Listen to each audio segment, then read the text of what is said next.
నమస్తే, ఏబీఎన్ ఆంధ్రజ్యోతికి స్వాగతం. నేను మీ ఎన్ఎస్ఆర్. తెలుగు సినిమా చరిత్రను రెండు భాగాలుగా విభజించాల్సి వస్తే అది శివాకి ముందు, శివ తర్వాత అని చెప్పాల్సి వస్తుంది. సో వచ్చే నెల శివ మళ్ళీ ఆడియన్స్ ముందుకు సరికొత్త హంగులతో రాబోతుంది.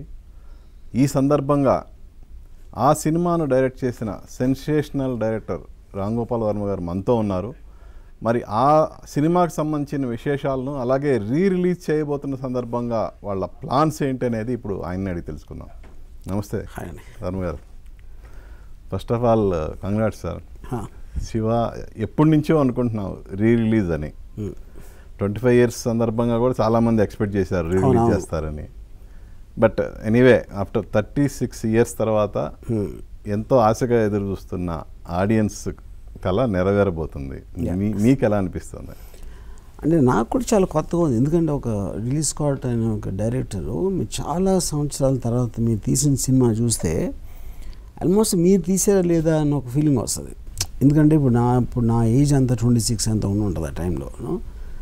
ఆ టైంలో నేను అప్పుడే ఫ్రెష్గా కాలేజ్ నుంచి వచ్చి బయటకు వచ్చి చేసిన సినిమా. ఇప్పుడు ఆబ్వియస్లీ ఇప్పుడు నాకున్న ఏజ్లో ఇన్ని సంవత్సరాలు అయిన తర్వాత మళ్ళీ నేను చూసినప్పుడు అంటే అప్పుడు నాకు ఏమేమి ఇన్ఫ్లుయెన్సెస్ ఉండే, వేరే సినిమాలు కానీ వేరే మనుషులు కానీ నేను కలిసిన కొంతమంది వాళ్ళ క్యారెక్టరిస్టిక్ ట్రైట్స్ ఇవన్నీ నన్ను ఇన్ఫ్లుయెన్స్ చేసిన సినిమాల్లో కొన్ని సీన్స్ కానీ షార్ట్స్ కానీ ఇవన్నీ కలిసి వచ్చినాయి. సో ఇప్పుడు త్రో బ్యాక్ లాగా చూస్తే అది చాలా అదొక రకమైన అనుభూతి ఉంది. దాన్ని ఎక్స్ప్లెయిన్ కూడా చేయలేదు. నిజానికి అప్పటికి అదొక నిజంగా ఒక అద్భుతం. టెక్నాలజీ పరంగా కానీ అసలు తెలుగు సినిమాకి అసలు కొత్త ప్రపంచంలో తీసుకెళ్ళింది ఆడియన్స్ని కానీ అది ఇండస్ట్రీని కానీ. సో ఇప్పుడు ఇంకా టెక్నాలజీ పరంగా ఎంతో ముందుకెళ్ళాం. సపోజ్ ఇప్పుడు కనుక శివాని తీయాల్సి వస్తే మీరేమేమి మార్పులు చేస్తారు? అసలు ఏం చేయకూడదండి. ఇప్పుడు శివకి ఒక రెండు విషయాలు ఉన్నాయి దాంట్లో. ఒకటి, శివ క్యారెక్టర్ వేరు, కథ వేరు. క్యారెక్టర్ అనేది ఏంటి, మీరు ఒక విపరీతమైన సెల్ఫ్ రెస్పెక్ట్, తను హీరో అవ్వాలని రాలేదు, ఉన్న పరిస్థితుల వలన హీరో అయ్యేలాగా సర్కమ్స్టాన్సెస్ పనిచేసాం.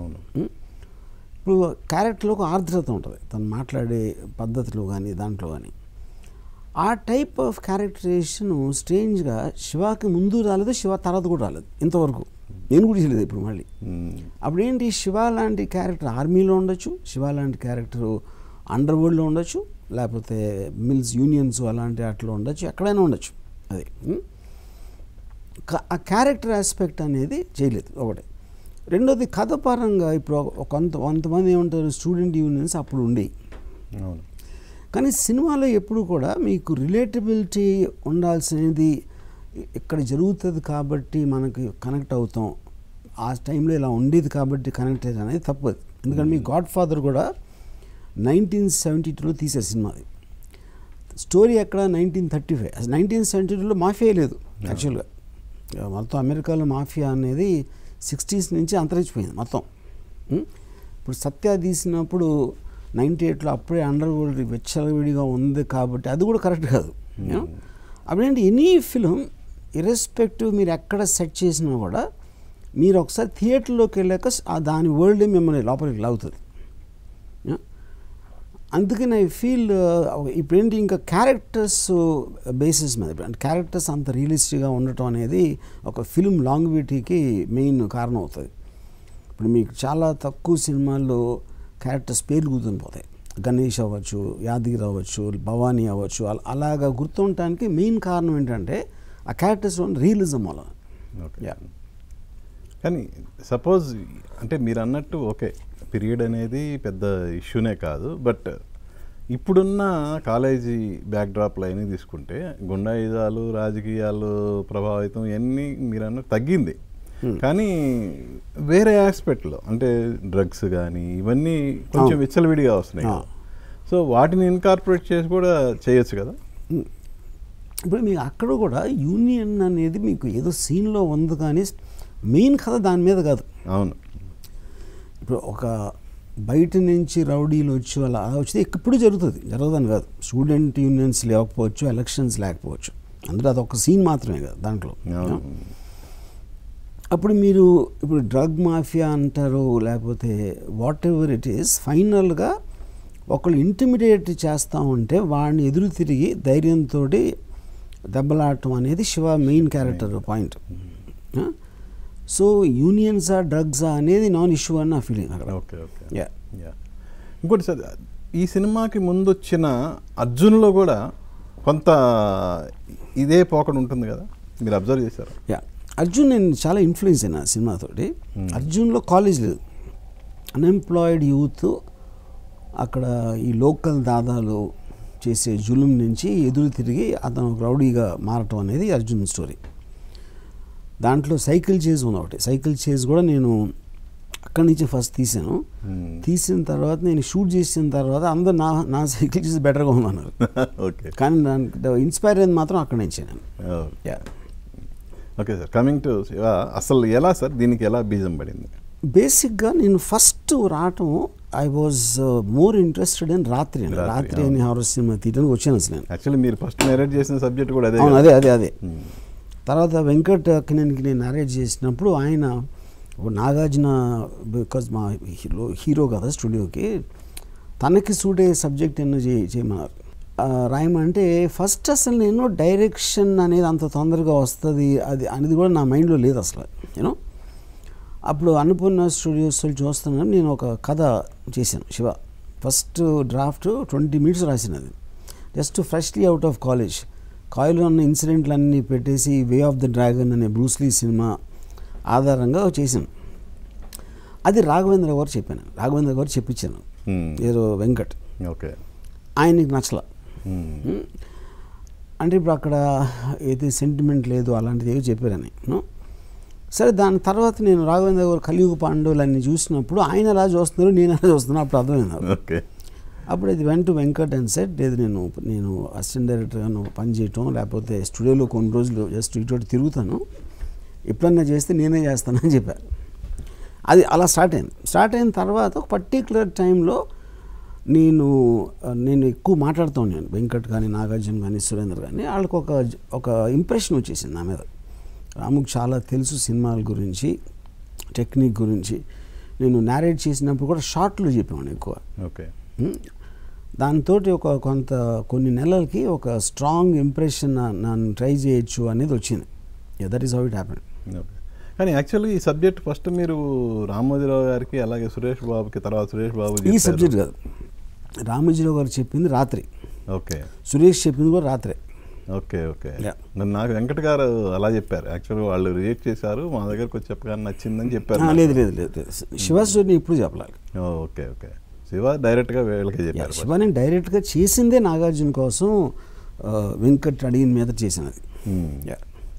సో ఫస్ట్ నరేషన్లోనే ఓకే అయిపోయిందా ఎలా? అంటే ఫస్ట్ నరేషన్ అని చెప్పాలి అంటే ఇప్పుడు ఈ పాయింట్ ఆఫ్ వ్యూలో నేను సీన్లు చెప్తా ఉన్నాను. అంటే వాళ్ళకి డైరెక్టర్గా నా మీద ఇంప్రెషన్ వచ్చింది ఫస్ట్. ఓకే, ఈ డైరెక్ట్ చేయగలుగుతారు డెఫినెట్గానే. తర్వాత శివ స్టోరీ చెప్పి ఇది చేద్దాం అన్నది ఒక్కసారి జరగల. ఒక పీరియడ్ ఆఫ్ టైంలో ఫస్ట్ శివాది చాలా సింపుల్ స్టోరీ అండి. అది కాలేజీలో ఉన్నాడు, ఎవరో ఒక అమ్మాయిని గుద్దితే ఆడిని కొట్టాడు, ఆడెళ్ళి ఇంకొని తీసుకొచ్చాడు అని. అది చాలా చాలా సింప్లిస్టిక్ స్టోరీ. అది తీసిన విధానంలో వచ్చింది ఎఫెక్ట్. అప్పుడు నేను చాలాసార్లు సీన్స్ నేను షార్ట్ డివిజన్తో చెప్పేవాడిని. ఓకే, అంటే మీరు రాఘవేంద్ర గారు చెప్పటం, ఆయన కొన్ని సజెషన్స్ చెప్పటం, మీరు ఆయన సినిమా చూసి సినిమాటిక్గా ఎలా బ్లెండ్ చేయాలి అని స్క్రిప్ట్ని అని అనుకోవటం, ఈ మొత్తం ఎంత పీరియడ్ పట్టింది సార్ ఇది? అంటే నేను సీరియస్గా ట్రై చేసినప్పటి నుంచి శివ సెట్స్ మీదకి వెళ్ళిపోవటం నాకు తెలిసి ఒక 1.5 to 2 years అయి ఉంటుంది అనుకున్నాను. ఓకే, అంటే ఈ లోపల నేను కలెక్టర్ గారి అబ్బాయిలో కొంతకాలం పనిచేసాను, రావు గారి ఇల్లులో. రావు గారి ఇల్లు. సో విజయ్ షూటింగ్కి కూడా నేను ఒక విజయ్ అని అన్నపూర్ణ స్టూడియోస్ తీసే సినిమా, దానికి కూడా వెళ్తూ ఉన్నాను అప్పుడప్పుడు షూటింగ్. ఓకే, సో వన్స్ అంతా రెడీ అయిపోయింది, మీరు అంటే సీన్లుగా చెప్పారు కదా, టోటల్గా ఈ సినిమాకి ఎంత బడ్జెట్ అవుతుందని ఏమన్నా అసలు ఆ టైంలో అసలు అనుకోలేదు. నేను ఎప్పుడు బడ్జెట్ డిస్కషన్స్లోనే లేను అసలు. కానీ జనరల్గా అంటే వాళ్ళు రెగ్యులర్ ప్రొడక్షన్స్ కాబట్టి నేను అంటే ఇప్పుడు యాజ్ ఎ డైరెక్టర్ ఎన్ని రోజులు అవుతుంది, ఎన్ని రోజుల్లో తీస్తామని అనుకున్నాం. అదొక 51 days 50 days అయింది. ఓకే.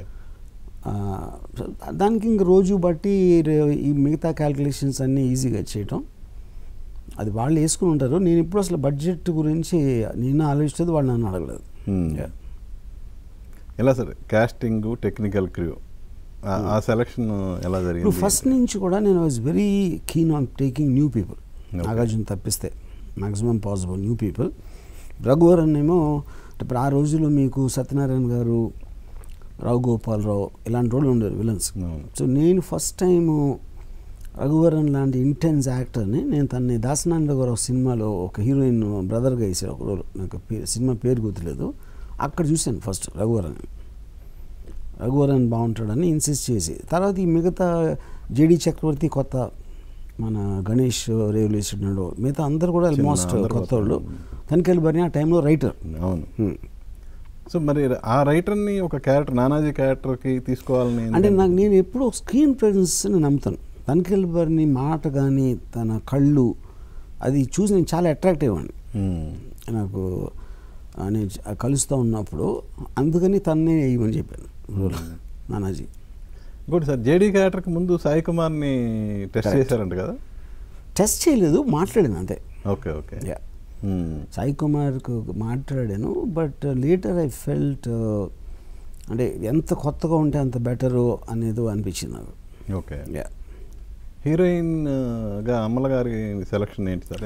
అది ఫస్ట్ నుంచి అంటే అమల నాకు I use to know her. ఎందుకంటే అన్నపూర్ణ స్టూడియోస్ నాగార్జున వేరే సినిమా అది ఇది మన చిన్నబాబు, తర్వాత కిరాయి దాదా ఇలాంటి సినిమాల్లో చేస్తున్నప్పుడు కూడా నాకు నాగార్జున కలవటానికి వెళ్తూ ఉండేది కాబట్టి నాకు పరిచయం ఉంది. అప్పుడు నాకు కాలేజ్ అమ్మాయి కొంచెం మోడర్న్ సొఫిస్టికేటెడ్గా ఉండాలి అంటే అమల ఓన్లీ చాయిస్ అప్పుడు. సో షూటింగ్ స్టార్ట్ అయిన తర్వాత మీకు ఎదురైన ఇబ్బందులు ఏమైనా ఉన్నాయా అసలు? అబ్సల్యూట్గా లేవు. దానికి కారణం ఏంటంటే ఒక 100% నాకు సపోర్ట్ ఇవ్వటం నాగార్జున కానీ ప్రొడ్యూసర్స్ అబ్సల్యూట్గా ఒక రోజు కూడా నేను చెప్పింది కాదనలేదు కాబట్టి ఆటోమేటిక్గా ప్రాబ్లం ఉండదు. కాకపోతే ఒక యూనిట్లో వాళ్ళు చాలామంది నాకేం రాదు అని మాట్లాడుతుండేవారు. ఎందుకంటే నా దాకా వచ్చింది అఫ్కోర్స్, నా దగ్గర రావాలని మాట్లాడతారు. అంటే అప్పుడు చాలా రూల్స్ బ్రేక్ చేసాను. లెఫ్ట్ రైట్లు లుక్స్ కానీ ఇలాంటి కొన్ని ఒక బైబిల్ లాగా ఫాలో అయ్యేవారు కొన్ని ప్యాటర్న్స్ ఫిల్మ్ మేకింగ్లో. నేను అన్నీ బ్రేక్ చేసేటప్పటికి కన్ఫ్యూజ్ అయిపోయారు అందరూ. ఇప్పుడు అక్కడ చాలా స్టాండర్డ్ టెంప్లెట్లు వైట్ షాట్, ఈవెన్ ఫైట్స్ కూడా అంతకు ముందు 1 by 1 వచ్చేవాళ్ళు ఫైటింగ్కి. కరెక్ట్. ఇందులో ఇక్కడ ఇప్పుడు బేసిక్గా ఏంటంటే శివాలో ఫైట్ లాగా ఇది ఉండదు, న్యాచురల్గా ఉండేది. అవును, దానికి మీరు యాక్షన్ కొరియోగ్రఫీ కూడా చేసినట్టున్నారు? నేను చేశాను. ఎందుకంటే మీరు చూస్తే నాగార్జున ఒకటి స్టమక్ పంచ్, జా హుక్ కొడతాడు మొత్తం సినిమాలో, ఎందుకంటే రెండే వచ్చినారు. ఓకే. సో తర్వాత ఎందుకంటే నేను మార్షల్ ఆర్ట్స్లో ఉండేవాడిని కాలేజ్ టైంలో, బాక్సింగ్ మార్షల్ ఆర్ట్స్లో. అట్లా అంటే పెద్ద ఎక్స్పర్ట్ అని కాదు, ఉట్టి చేతులు ఇటు ఊపడం అదే. కానీ మీ పిక్ వైరల్ కదా. రాజు మాస్టర్ అయినప్పుడు #1 మాస్టర్ ఆయన, రాజు మాస్టర్. ఆయన అసలు అంటే చిరంజీవి గారి సినిమాలన్నీ ఆయన చేసేవారు. తర్వాత నాగార్జున, విక్రము ఇవన్నీ కూడా. సో నేను ఫస్ట్ ఆయన్ని నరేష్ నడిచి వస్తూ ఉంటాడు సినిమా అయిపోయాక, వెనకాల నుంచి కొడతారని అది ఎక్స్ప్లెయిన్ చేశాను. చేస్తే రాజు మాస్టరు నేను డెవలప్ చేస్తాను, సరే అన్నారు. తర్వాత నెక్స్ట్ డే వెళ్తే షూటింగ్కి ఒక లారీ టైర్లో అక్కడ బైకులు, ఇదేంటి అన్న అసిస్టెంట్ డైరెక్టర్ని అడిగితే అది సీన్ కోసం తెప్పించాను మాస్టర్. నేను ఇలా అడిగా మాస్టర్ని, అని లేదు బాబు నువ్వు చెప్పింది కరెక్టే, నేను దాన్ని బాగా డెవలప్ చేశాను.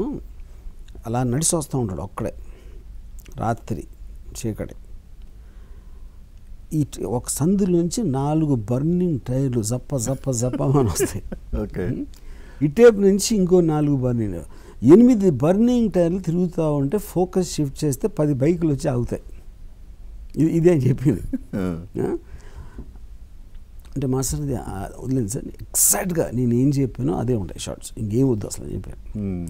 అంటే నువ్వు ఫస్ట్ సినిమా ఇది రిలీజ్ కూడా అవ్వలేదు, 50 సినిమాలు జూబ్లీ సినిమాలు చేశాను, నువ్వు నాకు చెప్తావు అది వేరే సినిమాలో పెట్టుకోండి, ఐడియా చాలా బాగుంది, ఈ సినిమాలో సెట్ అవ్వదు అని చెప్పి ఇన్సిస్ట్ చేస్తే ఇంకా ఆయన అలిగి రాత్రి వెంకట్కి ఫోన్ చేయడానికి ట్రై చేస్తే వెంకట్ అప్పటికే పడుకున్నాడు. మార్నింగ్ వెళ్ళి చెప్తే నేను చెప్పాను, వెంకట్ నేను చెప్పింది ఇది, అందుకని మీరు నాకు బ్రేక్ ఇచ్చారు, నేను అక్కడికి వెళ్ళి వేరే తీయటం అక్కడ. అప్పుడు వెంకట్ రాజు మాస్టర్ని తను ఏదో అనుకుంటున్నాడండి, తనకు వదిలేద్దాం అని చెప్పాడు వెంకట్. యా, సో ఇప్పుడు ఆ టైంలో నేను నిజంగా అసలు ఇలా తీస్తే చాలామంది ఇప్పటికీ నేను ఒక అడిగే కామన్ క్వశ్చన్ ఏంటంటే, నీకు అంత కన్విక్షన్ ఎలా ఉంది ఇలా చేస్తే సినిమా హిట్ అవుతుందని.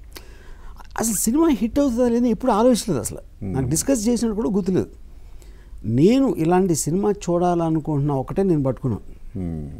అంటే అది నేనే ఇన్వెంట్ చేశానని కాదు, హిందీలో కొన్ని రియలిస్టిక్ సినిమాలు వచ్చినప్పుడు అఫ్కోర్స్ ఇంగ్లీష్తో చెప్పక్కర్లేదు యూనో, అవి రెండు కూడా కాకుండా నేను కాలేజ్ టైంలో నేను నా కళ్ళతో చూసిన దాదాపు ఎవరైతే ఉంటారో, ఇది హైదరాబాద్లో అవ్వచ్చు, విజయవాడలో అవ్వచ్చు, ఎక్కువగా నేను దాన్ని తీసుకున్నాను.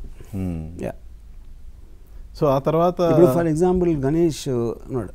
ఓకే,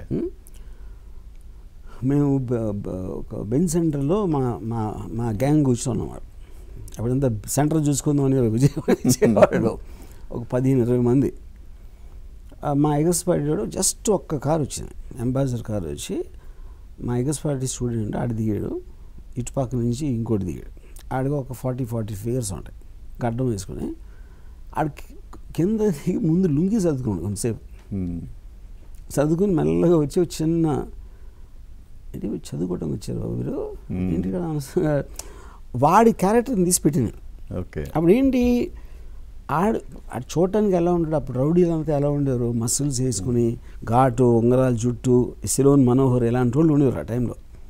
మామూలుగా రోడ్డు మీద కనిపించే వాళ్ళు ఉంటాడు గణేష్. అందుకే ఎక్కువ భయం వేస్తుంది, ఎందుకంటే వాడి కాన్ఫిడెన్స్ 20 మంది కూర్చుంటే ఒక్కడే వచ్చి ఏంటి పిల్లలు ఏంటి ఇక్కడ గొడవ అని అది మమ్మల్ని ఏదో చేసి ఇప్పుడు మా యూనిట్లో ఉన్న మోస్ట్ పవర్ఫుల్ ఆడికి బొగ్గగిలాడు ఒకసారి, బొగ్గగిలి. అది so that is what I was doing. Yeah, ఇంకోటి సార్ నేను అదే చెప్పాను కదా, యాక్చువల్గా ఇప్పుడు రాజు మాస్టర్తో ఆ ఇన్సిడెంట్ తర్వాత ఆ తర్వాత సీన్స్ చేసేటప్పుడు మీరు చెప్పింది యాస్టేజ్ చేసేవాడా, లేదంటే మళ్ళీ ఏమన్నా మిమ్మల్ని కన్విన్స్ చేయడం? ఎందుకంటే వెంకట్ మాట్లాడిన తర్వాత రాముకి ఏం చేయాలంటే చేసి ఇచ్చాను మాస్టర్, మీరు దాన్ని పట్టించుకోవద్దు అని వెంకట్ చెప్పారు. కాబట్టి మోరల్లెస్ మొత్తం నేను ఇప్పుడు చాలాసార్లు తను లేకుండా రాజు మాస్టర్ చాలా లావుగా ఉంటారు, హెవీ పర్సనాలిటీ. ఆడికి ఏం కావాలో చేసి ఇచ్చాను రా అని అసిస్టెంట్ చెప్పారు. ఎందుకంటే నేను అలాంటి ఫైట్స్కి పెద్ద యాక్షన్ అవసరం లేదు అసలు. యా, అలాగే మీ అసిస్టెంట్స్ ఇప్పుడు మీకంటే సీనియర్ నాగేశ్వరరావు మీకు అసిస్టెంట్ చేశారు ఇందులో. సో అలా మీ అసిస్టెంట్స్ ఎవరైనా మీరు చెప్పిన సీన్ యాస్టిజ్గా కాకుండా వాళ్ళ ఇష్టానికి ఏమైనా చేసిన సందర్భాలు ఏమైనా ఉన్నాయా? లేవు. అది రీజన్ ఏంటంటే నేను అసలు చెప్పడమే అంత షార్ట్లో చెప్తాను. ఓకే, టోటల్గా ఆ షార్ట్లో చెప్పినప్పుడు ఇంక ఇంప్రూవైజ్ చేయడానికి ఏమి ఉండదు అక్కడ. ఇంకోటి చాలా మట్టుకు వాళ్ళు నమ్మలేదు కూడా అసిస్టెంట్ డైరెక్టర్స్ ఎవరు కూడా ఈ సినిమా ఆడుతుందని. నాకు ఇంకా గుర్తుంది, కృష్ణవంశీ జస్ట్ సినిమా అయిపోయింది, రిలీజ్ అవుతున్న కొన్ని రోజుల ముందు అడిగా కృష్ణవంశీని ఏమనుకున్నా వంశీ, జస్ట్ యావరేజ్ అవుతుందండి అన్నాడు. ఎందుకు జస్ట్ యావరేజ్ అంటే ఏదో తనకు అనిపించింది చెప్పాడు కొన్ని. ఓకే, అప్పుడు అంటే అదేం ఇది కాదు, ఏ సినిమా అయినా తీస్తున్నప్పుడు చాలా కష్టం అండి వాళ్ళకి తెలియడం ఎలా వస్తుంది అనేది. మీరు ఎడిట్ చేసి ఫ్లోలో చూసి వేరే వాళ్ళు చెప్పేంత వరకు ఎవరికి తెలియదు. దట్ ఇంక్లూడ్స్ మీ, అందుకని నేను కూడా ఫ్లాప్ సినిమాలు తీసాను. మరి ఎవరైనా అంటే మిమ్మల్ని నమ్మి మీరు చెప్పిన షార్ట్ డివిజన్స్ అవన్నీ చూసిన తర్వాత లేదు ఈ సినిమా ఖచ్చితంగా ఆడిద్ది అన్న కాన్ఫిడెన్స్ వ్యక్తం చేసిన వాళ్ళు ఎవ్వలేదు అసలు ఎంటైర్ యూనిట్లో ఎవరు? నోబడి. సురేంద్ర గారి ఫ్రెండ్ ఒక అతను జోగి అని ఉన్నాడు, అతను ఒక క్యాషియర్ ప్రసాద్ అని, వీళ్ళిద్దరూ డబల్ పాజిటివ్ చూశారు ఫస్ట్ మొత్తం సినిమా. జోగి అయితే సురేంద్రగా సినిమా రిలీజ్ చేయదని చెప్పాడు. ఓకే. పరుగు పోతుంది ఇది, స్లోగా బోరింగ్గా ఉంది సినిమా అన్నాడు. ప్రసాద్ ఏమో అసలు జస్ట్ యావరేజ్, బాట్నీ పాట సాంగ్ చండాలంగా ఉంది అన్నాడు. ఓకే. అది చాలా అన్ని సినిమాలు జరుగుతుంది, ఇంపాసిబుల్ తెలియటం. ఫస్ట్ చూసిన వాళ్ళు కూడా ఎవరికి, ఇప్పుడు దర్శనరాజు గారు అని చాలా పెద్ద డిస్ట్రిబ్యూటర్, ఆయన చూసి అసలు నేను పెట్టిన దాంట్లో 50% బాగుంది అంటే, ఆయన కొన్నారు సీడెడ్ అక్కడ, 50% బాగుతుంది, లేడీస్కి ఏమి లేదు, రిపీట్ ఆడియన్స్ ఉండరు, పిల్లలు చూడరు, ఇలాంటివి చెప్పారు అవుతారు. యా, కానీ ఫస్ట్ కాపీ చూసిన తర్వాత, ఇది ఫస్ట్ కాపీ చూసిన తర్వాతే దర్శనరాజు గారు అంటే మీరు ఇంతకుముందు డబుల్ పాజిటివ్ చూసిన తర్వాత వాళ్ళిద్దరు అన్నారు, ఫస్ట్ కాపీ చూసిన తర్వాత కూడా ఎవరు అసలు కాన్ఫిడెన్స్ అంటే ఇప్పుడు బయట, అంటే ఇప్పుడు ఫర్ ఎగ్జాంపుల్ గోపాల్ రెడ్డి గారు, కెమెరామ్యాన్ గోపాల్ రెడ్డి, ఆయన ఫ్యామిలీ ఫ్రెండ్స్ ఎవరికి ఒక షో వేసారు అన్నమాట, వాళ్ళకి విపరీతంగా నచ్చిందని చెప్పారు. అంటే మనం జనరల్గా ఇండస్ట్రీ వాళ్ళు ప్రామినెంట్ పీపుల్ ఎక్కువ వింటారు సినిమా రిలీజ్కి ముందు, ఎక్కువ అది జనరల్ హ్యాబిట్. ఇప్పుడు నాకు సురేష్ కృష్ణ డైరెక్టర్ ఫోన్ చేసి మంచి ఆపర్చునిటీ మొత్తం చెడగొట్టేసుకున్నాం అని చెప్పారు. సినిమాలో సెంటిమెంట్ లేదు, ఇది లేదు, అది లేదు. సో ఇండస్ట్రీలో ఉన్న మేజర్ డైరెక్టర్స్ ఎవ్వరికి కూడా సినిమా నచ్చల. అంటే అప్పుడు వస్తున్న సినిమా అంటే ఎలా ఉండాలి అనే వాళ్ళ ఆలోచన బ్రేక్ అయినప్పుడు జనరల్గా ఫిల్మ్ ఇండస్ట్రీ వాళ్ళే రిజెక్ట్ చేస్తారు, కొత్త దాన్ని ఎప్పుడు వాళ్ళు రిజెక్ట్ చేస్తారు ఫస్ట్. దానికి కారణం ఏంటంటే వాళ్ళు ఆ మోసలో సెట్ అయిపోతారు, and they won't be able to see it freshly. ఆడియన్స్గా ఫిక్సేషన్ ఉండదు ఇప్పుడు. యా, ఇంకోటి సార్, ఈ సినిమా మేకింగ్కి మీరు చేసిన ప్రయోగాలు మామూలు కాదు అసలు. స్టడీ కామ్ యూజ్ చేయటం, యాక్చువల్గా స్టడీ కామ్ అనేది ఇండియాకి వచ్చిన తర్వాత నిరుపయోగంగా పడి ఉన్న టైంలో మీరు దాన్ని ఉపయోగించి సినిమా చేశారు. స్టడీ కామ్తో సినిమా చేయాలన్నప్పుడు మీ సినిమాటోగ్రాఫర్ గోపాల్ రెడ్డి గారు ఏమన్నారు? ఆయనకి అసలు నచ్చలేదు. దానికి 2 కారణాలు ఉన్నాయి. ఒకటి, ఇప్పుడు స్టడీ క్యామ్ ఆపరేషన్ వేరే వాళ్ళు చేస్తారు, అది కెమెరామెన్ చేయలేరు. ఎందుకంటే మీకు దానికి ఒక టెక్నిక్, మీకు కొంచెం ఫిజికల్ స్ట్రెంగ్త్ ఉండాలి దాన్ని మోయటానికి. అప్పుడు ఏంటి, అది వస్తే అది స్టార్లో ఉంటుంది, స్టడీ క్యామ్ వస్తే మన ఇంపార్టెన్స్ పోతుంది ఒకటి. రెండవది, అది బ్యాలెన్స్ చేయగలుగుతామా, ఫ్రేమ్ని సెంటర్ చేయగలుగుతామా, ఫోకస్ ఉంటుందా ఉండదా అని ఇలాంటి డౌట్స్ తోటి ఎవరు దాన్ని వాడేవారు కాదు. బట్ కొన్ని సీన్స్ చేసిన తర్వాత అర్థమైందిగా, అంటే అప్పుడు షెడ్యూల్ అయిపోతుంది కదా. నేను ఇప్పుడు ఎక్కువ మ్యాక్సిమం నేను స్టడీ క్యామ్ వాడింది సైకిల్ చేజ్ సీక్వెన్స్లోని, కాలేజ్లో ఫైట్ ఆ టైంలో. దానికి ముందు టెస్ట్ కూడా చేసాము, test even we did the test. Okay, నేను ఇన్సిస్ట్ చేశాను, అక్కడక్కడ ఫోకస్ పోయినా సెంటర్ అవ్వకపోయినా అది పాయింట్ ఆఫ్ వ్యూ షాట్లు కాబట్టి అదేం పెద్ద ఇది కాదు అన్న ఉద్దేశం అంట. అలాగే సౌండింగ్ సార్, సౌండింగ్ విషయంలో కూడా అంతకుముందు ఏ సినిమాలో ఈ తరహా సౌండింగ్ అనేది వినపడలేదు కూడా. దీపన్ చటర్జీ అదేంటంటే అభవానన్ అని తమిళ్ డైరెక్టరు సింధురూపు అని ఒక సినిమా తీశాడు. దాంట్లో ఫస్ట్ టైం నేను పంచ్ సౌండ్స్ చాలా డిఫరెంట్గా అయినా. అప్పుడేంటి అంత డిష్యూమ్ అని వచ్చి అది ఫైట్ ఎఫెక్ట్స్, అది ఎలా తయారు చేసి కూడా నాకు తెలియదు ఆ సౌండ్. అప్పుడు ఈ సింధురూపు సౌండ్స్ న్యాచురల్గా ఉన్నాయని నేను ఎలా ఒక కాంటాక్ట్ చేసి అడిగితే అతను నాకు దీపన్ చటర్జీ ఇచ్చాడు. దీపన్ చటర్జీ ఏమో ఈ was assistant Mangesh Desai, mixing engineer. అతను ఏదో లండన్లో ఏదో ఫిల్మ్ మిక్స్ చేస్తా అక్కడ దొబ్బుకొచ్చాడు. అక్కడ వేరే టేప్లోకి ట్రాన్స్ఫర్ చేసి తీసుకొచ్చాడు. అతని దగ్గర ఉన్నాయి కాబట్టి అతను తీసుకున్నా. ఓకే, కానీ సౌండ్ మీద నాకు ఫస్ట్ నుంచి కూడా చాలా ఇంట్రెస్ట్ ఉండేది. మెకానైజ్ గోల్డ్ చూసినప్పటి నుంచి అంటే మీరు ఎంత న్యాచురల్గా సినిమా ఉంటే సౌండ్ ఎఫెక్ట్స్ అని అంత పైకి వస్తాయి. మీరు మామూలుగా డ్రామాటిక్గా తీసిన సినిమాలో సౌండ్ ఏమి డిఫరెన్స్ పడదు ఎలా ఉన్నా సరే. నిజానికి మీరు అన్నట్టు సపోజ్ ఆయన దగ్గర కొన్ని సౌండ్స్ ఉన్నాయి అనుకోండి, కానీ అది మన సినిమాలో మనకు కావాల్సిన విధంగా ఉండాలని లేదు కదా. సపోజ్ సైకిల్ చైన్ పీకినప్పుడు అదే అవి వేరు, తన దగ్గర ఉన్నాయి ఒట్టి పంచ్ సౌండ్స్ ఒకటే. అదే సైకిల్ చైన్ అన్నీ రికార్డ్ చేసాం, అదే నేను లైవ్ రికార్డింగ్ చేసాం. సో అయిపోయింది, కాపీ వచ్చిన తర్వాత ఫస్ట్ మీ హీరో ఈ కాన్ఫిడెన్స్ ఏంటి, హీరో ప్రొడ్యూసర్స్ కాన్ఫిడెన్స్ ఏంటి అసలు? హీరో ప్రొడ్యూసర్స్ కాన్ఫిడెన్స్ కేవలం నా నేరేషన్. నేను సీను చెప్పే విధానంలో నాకు ఇంకా గుర్తుంది, నాగార్జున అగ్నిపుత్రుడు సినిమా షూట్ చేస్తున్నాడు అప్పుడు, ఒక ఫైట్ ఏదో నేను వెళ్ళి నాగార్జునకి ఈ షార్ట్ డివిజన్ తోటి నరేషన్ కొట్టే సీన్ చెప్పాను. ఇది జస్ట్ 2-3 hours షూటింగ్ ఉంటుంది, మీరు 5 రోజుల నుంచి చేస్తున్న ఫైట్ కన్నా దీని ఎఫెక్ట్ ఎక్కువ ఉంటుందని చెప్పాను. ఆ నాగార్జున ఫీల్ అయ్యాడు, నేను నారేట్ చేస్తే సీను తను ఫీల్ అయ్యాడు అది యాక్చువల్గా. సో అది ఆ నమ్మకం అనేది సీన్లు చెప్పడం, ఇంకా నాకు సినిమాటిక్ నాలెడ్జ్ గురించి నాకు చాలా తెలుసు అని వాళ్ళు ఫీల్ అయ్యి, అంటే ఒక ప్యాషన్ను, నా అండర్స్టాండింగు అన్నిటి మీద ఇంప్రెషన్ వచ్చినప్పుడు ఆటోమేటిక్గా మీరు ఇస్తారు కదా ఆ ఫ్రీడమ్. అవును, అదే నేను కాపీ చూసిన తర్వాత ఏంటి వాళ్ళ నమ్మకం ఏంటి సినిమా మీద ఇప్పుడు ఇండస్ట్రీలో కానీ ఈ వీళ్ళకి ఇప్పుడు అప్పుడు ఏమవుతుందంటే, ఇప్పుడు సురేంద్ర ఉన్నారు అనుకోండి, సురేంద్రకు ఆల్రెడీ జోగి వాళ్ళు చెప్తే పోయింది కొంచెం, ఓకే ఆడదనుకున్నారు. దాని తర్వాత సౌండ్ ఎఫెక్ట్స్తో ఒక రీల్ చూసి అసలు ఇలా జలదరించిపోయింది సురేంద్రకి. అప్పుడేంటి సినిమా హిట్ అవుతుంది అనలేదు, ఇంత ఎఫెక్ట్ ఏంటి అని అసలు ఊహించలేకపోయారు ఎఫెక్ట్స్ ట్రాక్తో చూస్తే. వెంకట్ వాళ్ళు కూడా అదే ఉన్నారు. సో అంటే ఇప్పుడు పక్కన వాళ్ళందరూ మీకు నెగిటివ్ ఇన్ఫర్మేషన్ ఇస్తూ ఉంటే ఆటోమేటిక్గా ఎంతో కొంత ఇన్ఫ్లుయెన్స్ అవుతారు కదా 100%. సో ఇప్పుడు కొంతమందికి విపరీతంగా నచ్చింది, కొంతమంది ఏమో ఇందాక చెప్పినట్టు దొరసామరాజు వెళ్ళాగా.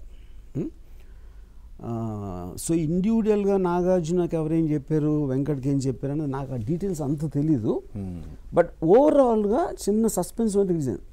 Okay, first day talk morning show అయిన తర్వాత ఎవరో నెల్లూరు నుంచి ఒక డిస్ట్రిబ్యూటర్ ఫోన్ చేసి సైలెంట్గా చూస్తున్నారండి, అసలు ఏమి చప్పుడు లేకుండా చూస్తున్నారు. అదే అంటే ఇప్పుడు అలాంటి సినిమా అంటే చప్పట్లు కొడతారు, ఏళ్ళు వేస్తారు, అన్నీ జరుగుతాయి కదా, అదేం జరగలేదు, అందరూ అలా చూస్తున్నారు. మాకు కూడా అర్థం కాలేదు ఏంటో రియాక్షన్. తర్వాత మళ్ళీ సాయంత్రం తనే ఫోన్ చేసి, లేదు సైలెంట్గా చూడటానికి కారణం స్టన్ అయిపోయారు అన్నారు. పిక్చర్ చూస్తే షాక్లో ఉన్నారు అందరూ, సినిమాని చూస్తా, అందుకని సైలెంట్గా ఉన్నారు. నాకు తర్వాత ఆ మధ్యన పరుచూరి గోపాలకృష్ణ గారు చెప్పారు, ఆయన ఎవరికో ఫోన్ చేసి, ఏంటి అన్నపూర్ణ స్టూడియోస్ కొత్త అబ్బాయిలో చేసాడండి, ఎలా ఉంది సినిమా అంటే, సౌండ్ ఫ్యాంటాస్టిక్ అంటున్నారండి అందరూ. అంటే సౌండ్ ఏంటి అంటే, పాటలు బాగున్నాయి, ఓకే, యాక్షన్ బాగుంది, హీరో బాగున్నాడు, హీరోయిన్ బాగుంది, సౌండ్ బాగుంటాం ఏంటి, ఫస్ట్ టైం సౌండ్ గురించి మాట్లాడటం అనేది శివ ఫస్ట్ టైం. అవును, నిజంగానే సౌండ్ గురించి మాట్లాడుకున్నారు, స్టడీకామ్ గురించి మాట్లాడుకున్నారు. అంటే ఆడియన్స్కి ఆ ఫీల్ అనేది అదే చెప్తున్నా. ఇప్పుడు ఆ టైంలో లెటర్స్ వచ్చాయి స్టూడియోకి, ఇప్పుడు ఇప్పటిలాగా మనకి సోషల్ మీడియా లేదు కదా. ఆ లెటర్స్లో చాలామంది ఆ పరిగెత్తే షాట్లు, అంటే స్టడీ క్యామ్ అనే మాట తెలియదు వాళ్ళకి, వాటి గురించి రాసేవారు. అంటే there felt the difference in the shot. అది సో ఒక పెద్ద ఆయన చూపించారు కదా, అక్కినేని నాగేశ్వరరావు గారికి చూపించినప్పుడు ఆయన కామెంట్ ఏంటి అసలు? నాగేశ్వరరావు గారు రియాక్షన్ నాకు గుర్తులేదు అసలు, ఎందుకంటే నాగేశ్వరరావు గారు చూసినప్పుడు నేను లేను అనుకుంటాను. And yeah I don't remember actually. So తెలుగులో సూపర్ హిట్ అయింది. సో ఇండస్ట్రీ వాళ్ళు నమ్మకం పెట్టుకొని, ఇండస్ట్రీ వాళ్ళు అంటే రాంగోపాలం తీసిన సినిమా ఇది ఆడదు అని ఫిక్స్ అయిపోయిన ఇండస్ట్రీ కదా అప్పటికే. సో వన్స్ రిలీజ్ అయిపోయి ఆడియన్స్ బ్రహ్మరథం పట్టారు. అప్పుడు ఇండస్ట్రీ టాక్ ఏంటి, ఇండస్ట్రీ వాళ్ళ రియాక్షన్ ఏంటి? అంటే ఇప్పుడు హిట్ అయిన తర్వాత అందరి రియాక్షన్ మారిపోతుంది కదా, న్యాచురల్ కదా అది.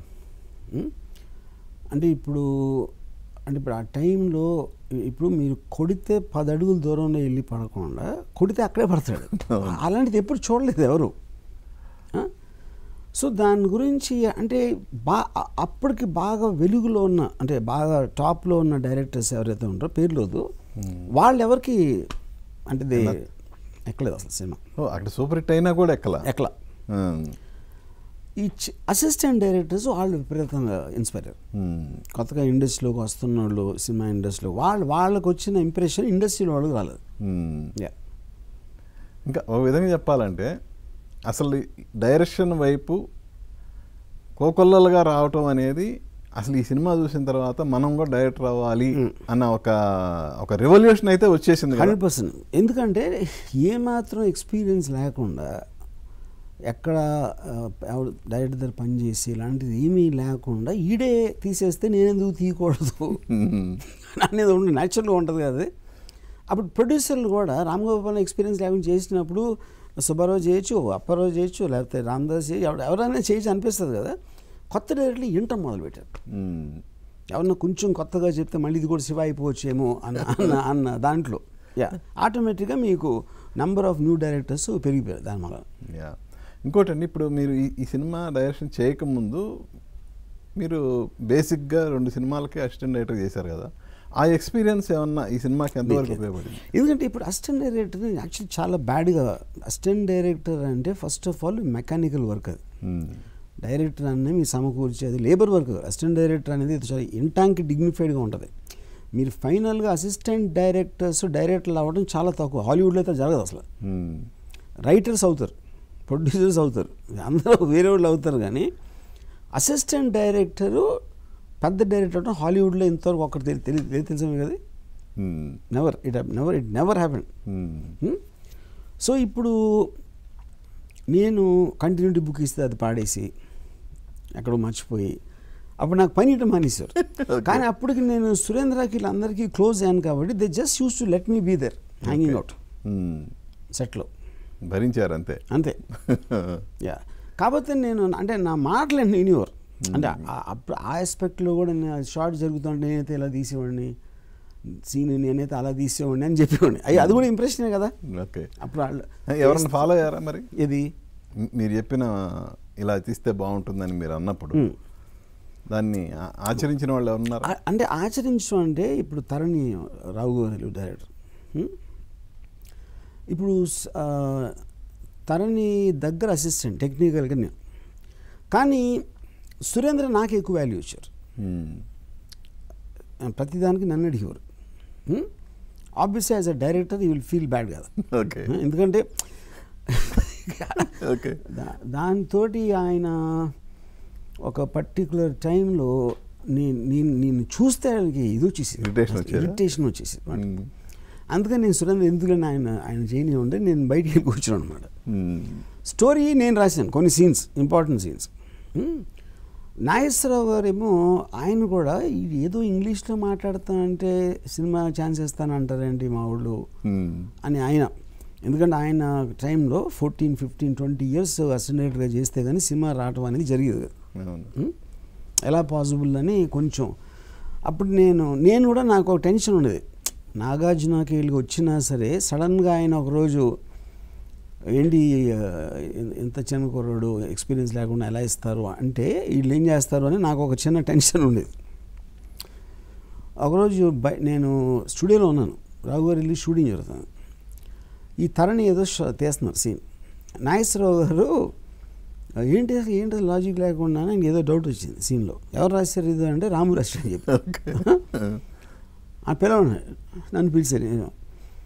ఆయన చెప్పారు ఏంటి అసలు ఇలా రాస్తుంది అని ఏదో అంటే డీటెయిల్ చెప్పట్లేదు.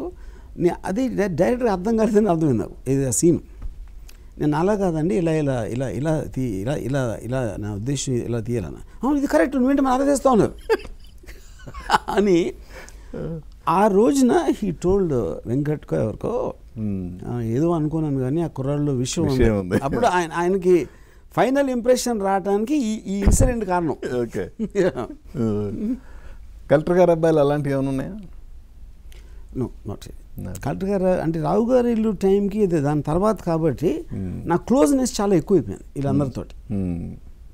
కలెక్టర్ గారు అబ్బాయిలు అసలు నాగార్జున కూడా నాకు పెద్ద పరిచయం లేదు. ఏదో పాటలు తీస్తున్నప్పుడు కొడైకెనాల్లో ఎక్కడికి వెళ్ళాం, అక్కడ ఒకరోజు 2 రోజులు రాత్రి కూర్చొని మాట్లాడేవాడు. కానీ నాగార్జున పరిచయం నాకు పెరిగింది కలెక్టర్ గారు అబ్బాయి తర్వాత.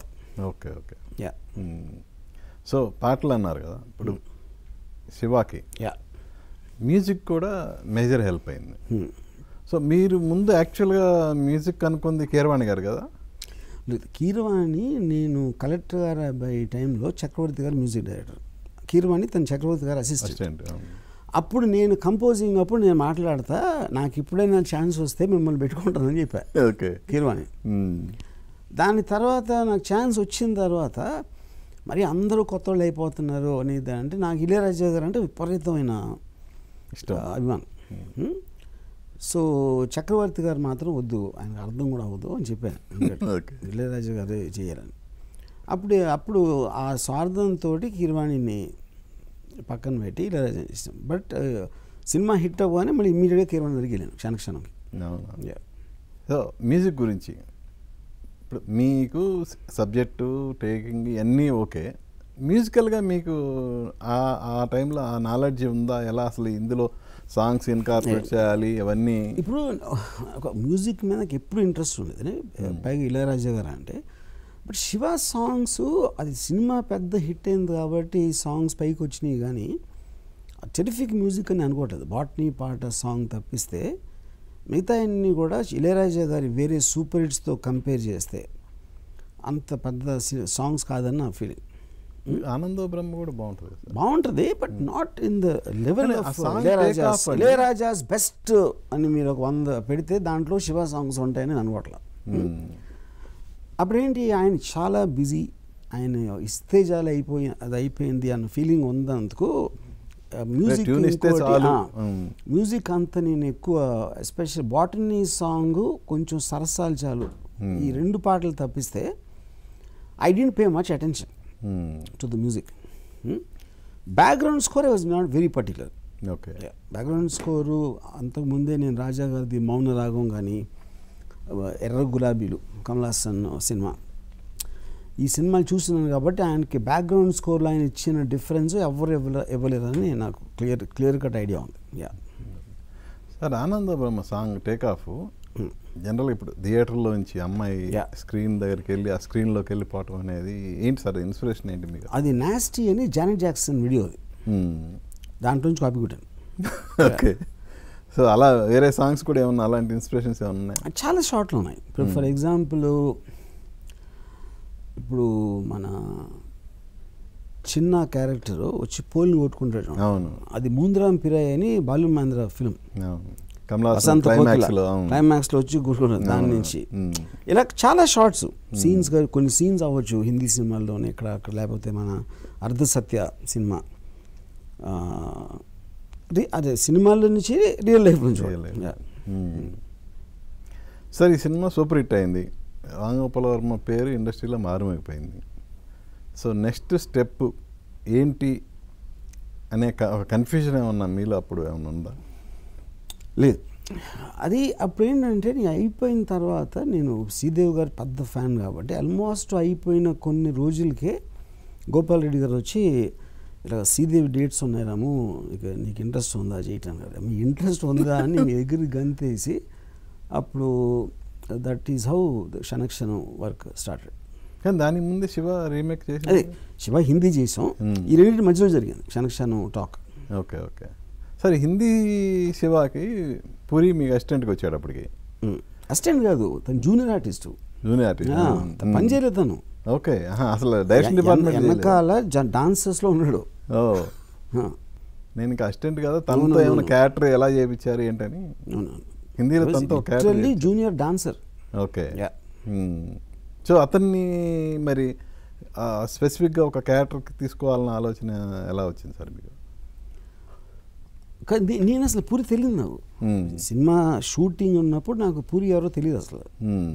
తర్వాత పూరి అయిన తర్వాత బ్యాక్గ్రౌండ్లో ఉండడం తెలిసింది. ఓకే ఓకే ఓకే, సార్ ఇప్పుడు ఈ సినిమాని తమిళ్లో డబ్ చేశారు, తెలుగులో ఎంత హిట్ అయిందో తమిళ్లో కూడా ఆ రేంజ్లో హిట్ అయింది.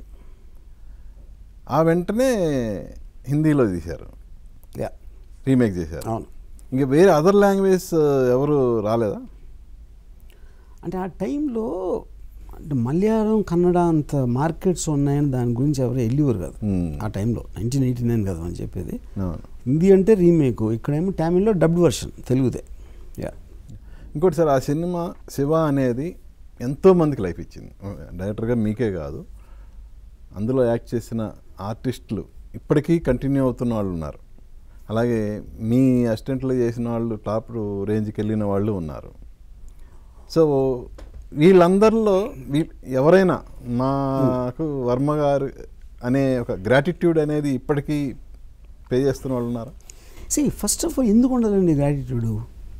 సార్ మన అందరం కూడా మన దానికోసం వచ్చాం. నేను ఎవరి జీవితాలను ఉద్ధరించడానికి సినిమా చేయలేదు కదా, నేను ఎవడో జీవితం ఉద్ధరించడానికి ఎన్ని అనుకున్నా మనం హ్యూమన్స్ కదా.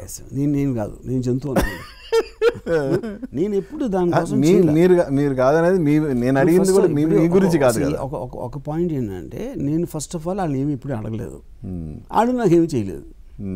అప్పుడు అడిగితే చేయకపోతే ఈ క్వశ్చన్ రావటానికి కూడా మీనింగ్ ఉంటుంది. ఓకే, సో 25 years అప్పుడు మీరు ఒక డాక్యుమెంటరీ చేశారు. సో ఇప్పుడు ఈ సినిమా రిలీజ్కి మీరు చేస్తున్న అసలు ప్రయత్నాలు ఏంటి? ఇప్పుడు టెక్నికల్గా అన్ని అడ్వాన్స్ టెక్నాలజీ బేసిక్గా ఇప్పుడు నాగార్జున వెంకట్ నా దగ్గరికి వచ్చి మాట్లాడినప్పుడు నేను ఫస్ట్ పాయింట్ నేనేమంటే మనం పిక్చర్తో సర్ప్రైజ్ చేయాలి. Sound we can do something extraordinary. దానికి రీజన్ ఏంటంటే మనం 35 years బ్యాక్ మోనో ట్రాక్లో రిలీజ్ చేసిన సౌండ్ ఇప్పుడు ఉన్న సోఫిస్టికేటెడ్ అడ్వాన్స్ స్పీకర్స్లో చేస్తే చాలా చండాలంగా ఉంటుంది థియేటర్లో వినటానికి. ఇప్పుడు మొత్తం సౌండ్ రీడూ చేద్దాం. ఓకే, అది రీడూ చేసి మ్యూజిక్ కూడా ఆర్టిఫిషియల్ ఇంటెలిజెన్స్ యూజ్ చేసి టోటల్ ట్రాక్ సెగ్రిగేట్ చేసి మళ్ళీ చేసాం. So the sound track is completely new, done freshly. దాని వలన మీకు మోనో ట్రాక్లోనే సౌండ్ అంత ఇంపాక్ట్ వచ్చినప్పుడు ఇప్పుడు డాల్బీ అట్మాస్లో ఇంకొక లెవెల్ ఉంటుంది అది. సూపర్. సో ఇప్పుడు ఇండస్ట్రీ, నాకు తెలిసిన సమాచారం మేరకు ఇండస్ట్రీ వైపు నుంచి ఇప్పుడున్న టాప్ డైరెక్టర్స్ అందరి అభిప్రాయాలు, అలాగే కొంతమంది టాప్ హీరోలు, ఇప్పుడు డైరెక్టర్స్ అంటే ఇప్పుడు రాజమౌళి కానీ, అలాగే సందీప్ రెడ్డి వంగ, ఈవెన్ మణిరత్న గారి ఒపీనియన్ కూడా తీసుకుంటున్నారు. వీటన్నిటితో కలిపి ఒక చిన్న డాక్యుమెంటరీ చేశారు. చేసాం already. It will come out in the next 1 week or so. Okay, అంటే ఇది థియేటర్లో ప్లే చేస్తారు. This will be nearly 30 minutes thing. కానీ ఇది సినిమాకి ముందు ఒక అంటే టేక్ ఆఫ్ లాగా చేస్తే బాగుంటుందేమో. నాట్, ఎందుకంటే ఒకటి మీరు 30 minutes డాక్యుమెంట్ ఎలా ప్లే చేస్తారు సినిమాలో?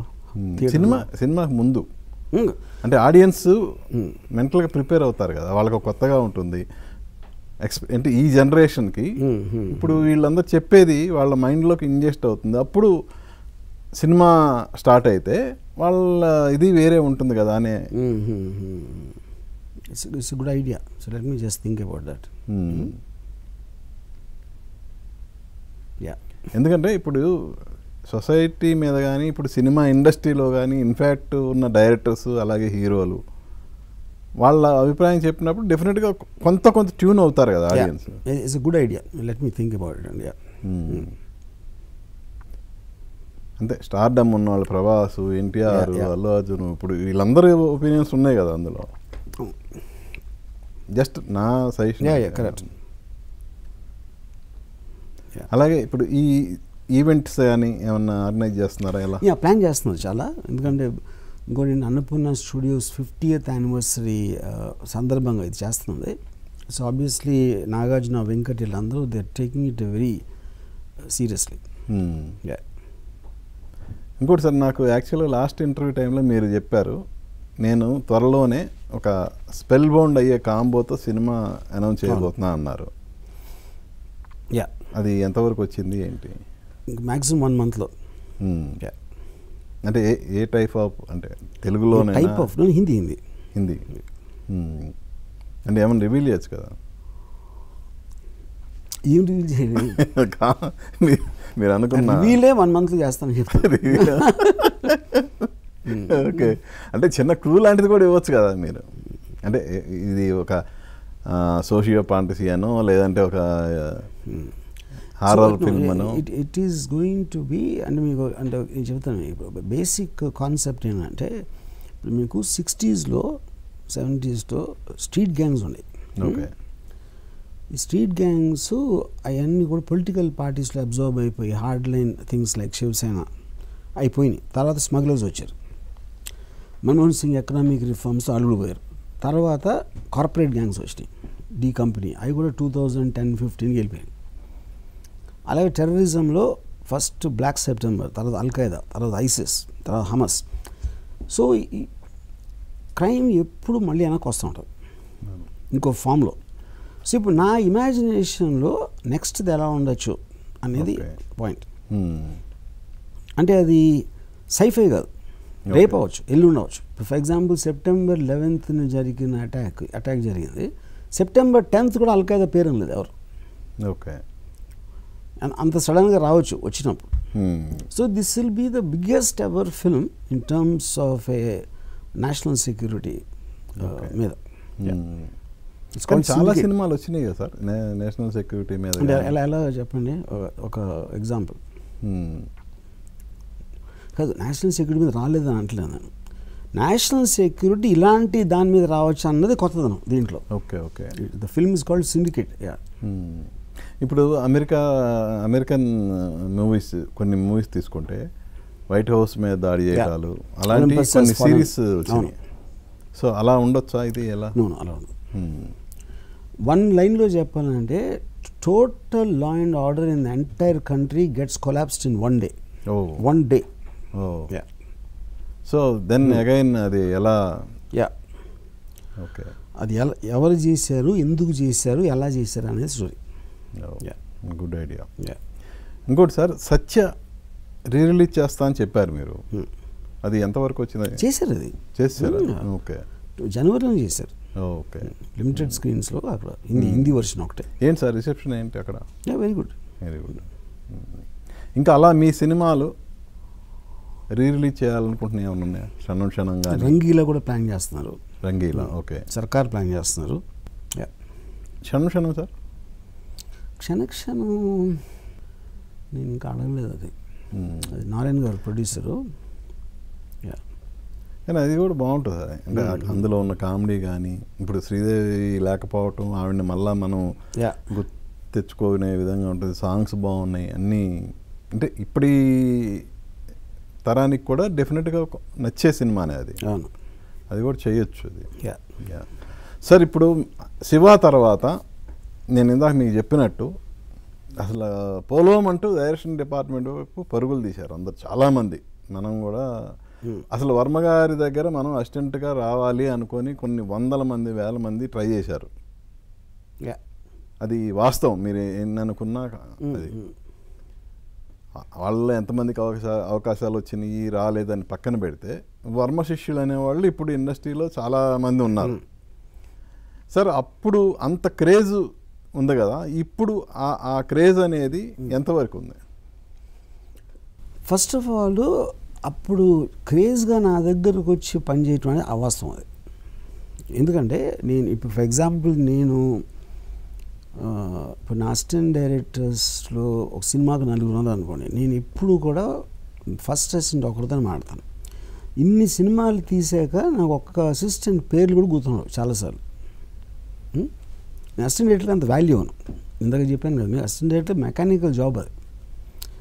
సో ఇప్పుడు దాంట్లో ఇప్పుడు నేను ఏ సినిమా తీసినా, నేను కాదు ఎవరి సినిమా తీసినా అంటే అసిస్టెంట్లు దొరకపోవడం అనేది జరగదు ఇప్పుడు, ఏ డైరెక్టర్ కూడా, నేను కాదు. సో అది కొలమానం కాదండి అసలు ఏ విధంగానే. నేనైంది కొలమానం గురించి నేను మాట్లాడలేదు. అంటే ఒకప్పుడు నేను వర్మ శిష్యుడిని అని చెప్పుకోవటం ప్రివిలేజ్గా ఫీల్ అయ్యేవాళ్ళు కదా. ఇప్పటికి అదే చెప్తున్నా, వాళ్ళు డైరెక్టర్ అయ్యి సక్సెస్ఫుల్ అయితే అది కదా. వర్మ శిష్యుడిని ఎప్పుడు చెప్తాడు? సక్సెస్ అయినా కాకపోయినా కరెక్ట్. ఓకే, అసలు అసిస్టెంట్గా చేయని, లేదంటే ఓన్లీ క్లాప్ బోర్డు పట్టుకున్న వాళ్ళు కానీ నేను వర్మ శిష్యుడిని అంటే సినిమా అవకాశాలు ఇచ్చిన సందర్భాలు ఉన్నాయి. ఇది అయితే ఫ్యాక్టరీ. అంటే నాకు తెలిసి కూడా జరిగినాయి కొన్ని. ఇప్పటికీ ఆ క్రేజ్ ఎందుకు తగ్గడానికి రీజన్ ఏంటి? ఫస్ట్ ఆఫ్ ఆల్ నాకు పెరిగింది అది చెప్తున్నాను కదా. నేను ఎప్పుడు చేసినా నా దగ్గర అసిస్టెంట్లు వస్తారు, వాళ్ళు చెప్తారా లేదా అని నేను అసలు ఎప్పుడు నేను ట్రాక్ చేయలేదు అంటున్నాను. అది వాళ్ళ ఇష్టం కదా. Maybe they don't feel I'm worth it, అంతగానే ఉంటుంది, అంతే కదా. అంటే దానికి రీజన్ ఏమనుకుంటున్నారు? సరే, ఇప్పుడు ఇది కొన్ని వందల సార్లు మనం మాట్లాడాము ఆల్రెడీ, నాకు ఓపిక లేదు. Okay sir. సో మనం ఇప్పుడు రిలీజ్ ఆఫ్ శివ గురించి మాట్లాడుకున్నాం. దాని గురించి ఎన్నో విషయాలు, మీరు తెలియని విషయాలు చెప్పారు. సో ఈ సినిమా ఫస్ట్ టైం రిలీజ్ అయినప్పుడు ఎలాంటి అప్లాజ్ వచ్చిందో, రేపు November 14th కూడా అదే ఇన్ఫ్యాక్ట్ అనేది డెఫినెట్గా థియేటర్లో ఉంటుందని ఎక్స్పెక్ట్ చేస్తున్నాను, నేను ఉండాలని కోరుకుంటున్నాను. అలాగే మీరు చెప్పినట్టు ఆ నేషనల్ సెక్యూరిటీ మీద వచ్చే సినిమాతో మళ్ళీ వర్మ పునర్వైభవం అనేది రావాలని మనస్ఫూర్తిగా కోరుకుంటున్నాను. Wish all the best sir. Okay, thanks. చూశారు కదా, వర్మ గారితో మన స్పెషల్ చిట్ చాట్. మళ్ళీ మరో గెస్ట్తో మీ ముందుకు వస్తాను. మీ ఎన్ఎస్ఆర్ సైనింగ్ ఆఫ్. చూస్తూనే ఉండండి ఏబిఎన్ ఆంధ్రజ్యోతి.